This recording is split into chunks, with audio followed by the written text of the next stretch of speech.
Hello friends, नमस्कार दोस्तों। Knowledge for life group में आपका हार्दिक स्वागत है। वेलकम। तो दोस्तों, आज हम फिर से आरएसआर का ही एक वीडियो और लेके आए हैं, जिसके अंदर हमारा जो मुख्य बिंदु है वो ये है कि मृत जो सरकारी कर्मचारी हैं उनके आश्रितों को अनुकंपा नियुक्ति नियम जो 1996 का बना हुआ है उसके बारे में हम विस्तार से पढ़ेंगे कि जो सरकारी कर्मचारी किसी भी कारणवश दुनिया से चले जाते हैं तो उनके आश्रितों को अनुकंपात्मक नियुक्ति जो मिलती है उस पर आधारित दोस्तों आज हम बातें करते हैं। तो ये नियम अनुकंपात्मक आधार पर मृत सरकारी कर्मचारियों के आश्रितों को जो नियुक्ति मिलती है उसको शासित करेंगे। ये किसी पद विशेष के लिए कोई अधिकार प्रदान नहीं करेंगे, किसी पद विशेष के लिए कोई अधिकार प्रदान नहीं करेंगे और नियुक्ति से संबंधित है। नियुक्ति के लिए क्या क्या आवश्यकताएं होती हैं दोस्तों, कि राज्य कर्मचारी जो स्थायी या नियमित आधार पर, कंडीशन क्या है, स्थायी होना चाहिए और नियमित आधार पर होना चाहिए, अस्थायी रूप से पद धारण कर रहा था। ठीक है, स्थायी या नियमित आधार पर नियुक्ति के पश्चात अस्थायी रूप से पद धारण कर रहा था या तत्काल अस्थायी पर नियमित रिक्त पद के विरुद्ध नियुक्त कर रहा था, जिसने 1 वर्ष की निरंतर सेवा पूर्ण कर ली थी और अखिल भारतीय सेवाओं का सदस्य जो राजस्थान राज्य के संवर्ग में सम्मिलित है, जिनका वेतन राज्य की समेकित निधि के प्रति विकल्पनीय था, जिनकी सेवा काल के दौरान मृत्यु हो जाती है, उसके किसी एक आश्रित को नियुक्ति प्रदान की जा सकती है। तो दोस्तों, ये कुछ कंडीशन है नियुक्ति के लिए, समझ में आ गई होगी। फिर से थोड़ा ध्यान दीजिए कि जो भी कर्मचारी है और जिस किसी की भी डेथ हो गई है वो नियमित आधार पर नियुक्ति कर रहा है, अस्थायी रूप से पद धारण कर रहा था या तत्काल अस्थायी पर नियमित रिक्त पद के विरुद्ध नियुक्त कर रहा था और 1 वर्ष की निरंतर सेवा पूर्ण कर ली थी।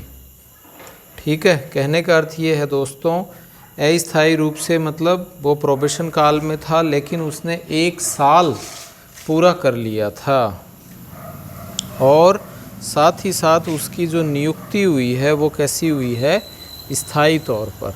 स्थायी तौर पर नियुक्ति हुई है लेकिन प्रोबेशन में था, 1 साल में ही यदि उसकी मृत्यु भी हो जाती है तो भी जो मृत्यु होने पर जो उसके आश्रित हैं उनको नियुक्ति प्रदान की जा सकती है।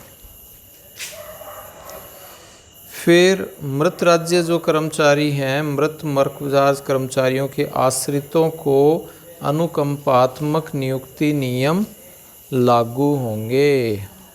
वर्क चार्ज जो कर्मचारी हैं दोस्तों, उनके लिए भी यह नियम लागू होते हैं।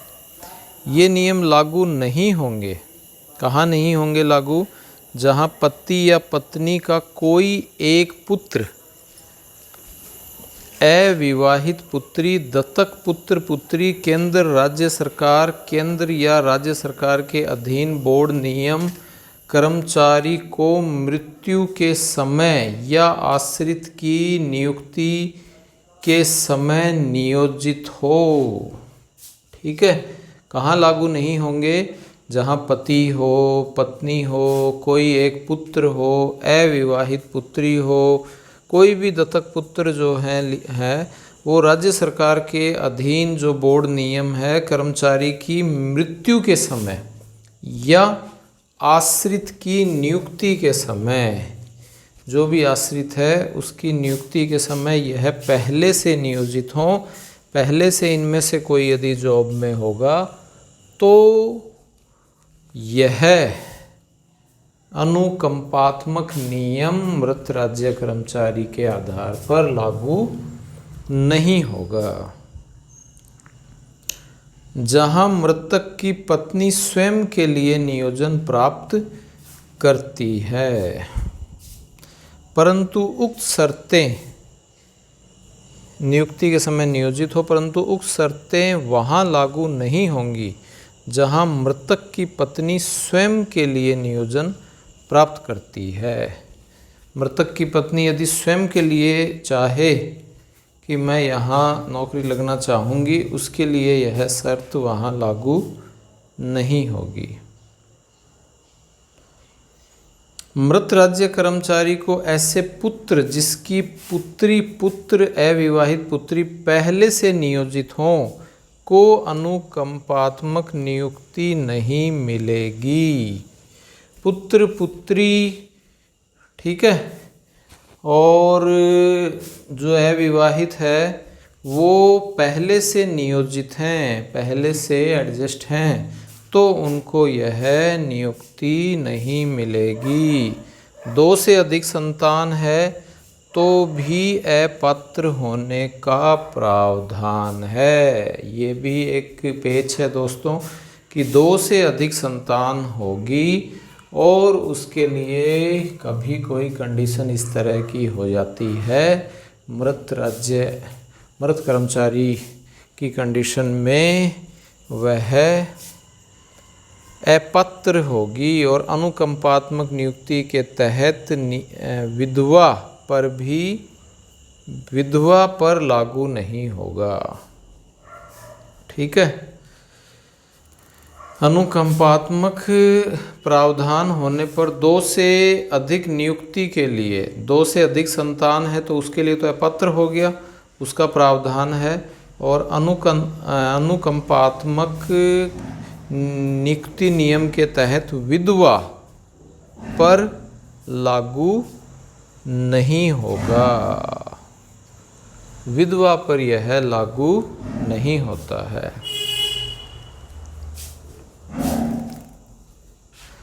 2 से अधिक संतान है तो 2 से अधिक संतान होने पर जो नियुक्ति के लिए जो अपात्र होने का प्रावधान था वो अनुकंपात्मक नियुक्ति नियम के तहत विधवा पर लागू नहीं होगा, यानी विधवा को नौकरी मिल जाएगी। आयु क्या है? आश्रित को नियुक्ति के समय संबंधित सेवा नियमों के अधीन विहित आयु सीमा के भीतर होना चाहिए और इसके लिए न्यूनतम आयु 16 वर्ष और अधिकतम कितनी होनी चाहिए दोस्तों? 35 वर्ष होनी चाहिए।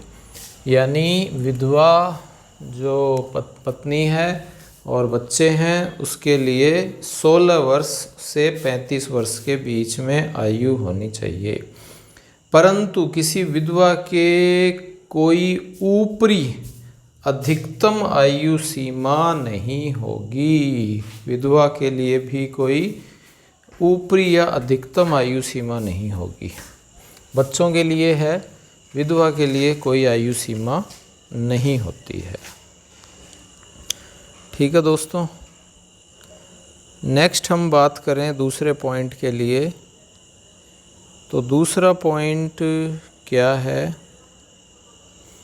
यह है अन्य के लिए ऊपरी अधिकतम आयु सीमा उस कालावधि में 5 वर्ष तक शिथिलनीय रहेगी या 40 वर्ष की आयु तक या जो भी कम हो। मैक्सिमम 40 साल है, 40 से कम हो तो बेटर है। ठीक है, अन्य के लिए भी आयु सीमा 5 वर्ष तक रहेगी। आयु की जो भी गणना है उसके लिए निर्णायक तारीख नियुक्ति के लिए आवेदन प्राप्त करने की तारीख होगी।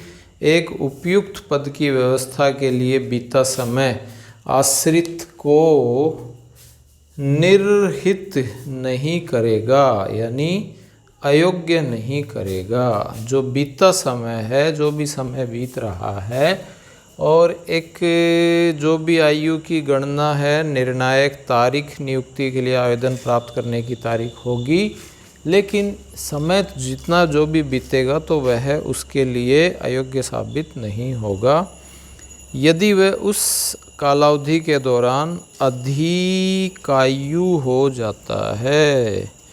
उस कालावधि के दौरान अधिआयु हो जाएगा तो भी वह अयोग्य नहीं माना जाता है।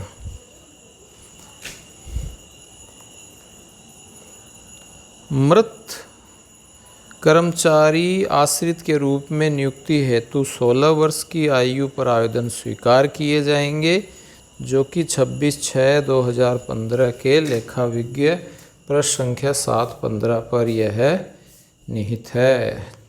ठीक है। अनुकंपात्मक नियुक्ति हेतु कोई आश्रित 18 वर्ष की आयु प्राप्त करने से पूर्व किंतु 16 वर्ष की आयु प्राप्ति के पश्चात आवेदन कर देता है तो उसका प्रकरण कार्मिक को शिथिलता हेतु प्रेक्षित किया जावे। 18 वर्ष की अनुकंपात्मक नियुक्ति के लिए कोई आश्रित 18 वर्ष की आयु प्राप्त करने से पूर्व किंतु 16 वर्ष की आयु प्राप्ति के पश्चात आवेदन कर लेता है। ठीक है। 18 वर्ष की आयु प्राप्त करने से पूर्व वो कर ले और 16 के पश्चात कर ले तो वो शिथिलता में प्रेक्षित किया जाएगा। ये कंडीशन है। पदों पर चयन के लिए शैक्षणिक योग्यता जो भी है उसके अनुसार सेवा की अन्य शर्तें और अन्य शर्तों की पूर्ति के लिए क्या है दोस्तों, अधीनस्थ सेवाओं मंत्रालिक पर सीधी भर्ती से भरे जाने वाले जो ग्रेड पे है 3600 तक लेवल 1 से 11 के पदों पर मृतक कर्मचारी द्वारा धारित और प्रास्थिति में लाए बिना नियुक्ति पर विचार किया जाएगा। ठीक है।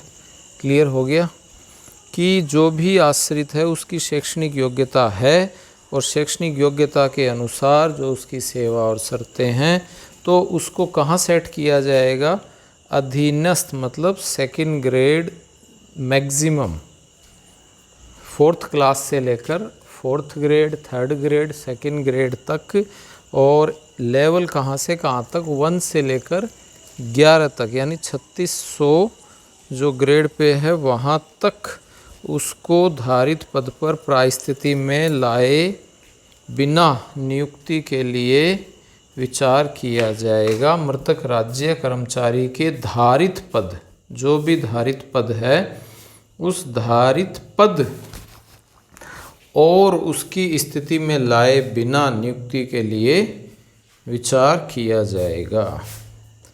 परंतु अनुकंपात्मक नियुक्ति के समय कंप्यूटर की योग्यता आवश्यक नहीं है कि वो कंप्यूटर में महारत हासिल कर रखी हो, कंप्यूटर के बारे में जानता हो, यह कोई ज़रूरी नहीं है।